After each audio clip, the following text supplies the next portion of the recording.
मराठा समाज को आरक्षण देने के लिए लंबे समय से चल रहे संघर्ष और आंदोलन के बाद आखिरकार सरकार ने मराठा आरक्षण से संबंधित जीआर जारी कर दिया है। इस फैसले से मराठा समाज में खुशी की लहर दौड़ गई है। कल्याण में जीआर जारी करने के बाद छत्रपति शिवाजी महाराज चौक पर सैकड़ों लोग एकत्रित हुए और ढोल ताशों के साथ जश्न मनाया।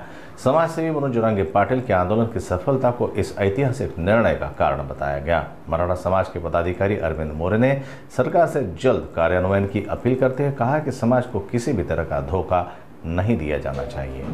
काल संपूर्ण मराठे आझाद मैदानमध्ये मनोजजी जरांगे साहेबांचा 5वा दिवस होता उपोषणाचा।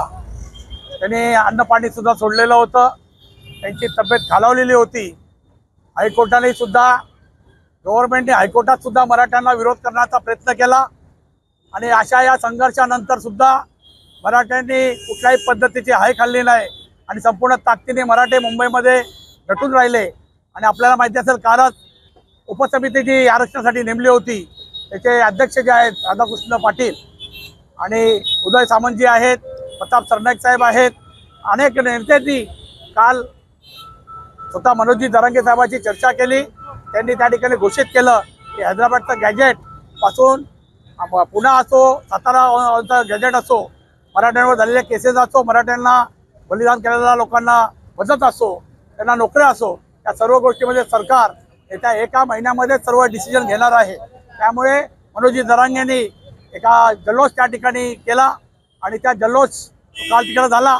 आमचे सर्व मराठे त्या ठिकाणी आझाद मैदानला असल्यामुळे आज सकाळी आम्ही हा जल्लोषाचा कार्यक्रम केला।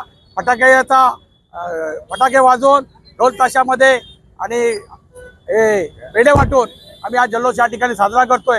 आम्हाला मराठ्यांना आरक्षण भेटलेलं आहे, त्याचा आनंदोत्सव आहे। आनंद असताना सरकारला सुद्धा विनंती आहे की सरकारने यावेळी सुद्धा अशा पद्धतीने कुठला दगाफटका न करता आरक्षण भेटण्यासाठी प्रामाणिक प्रयत्न करावे।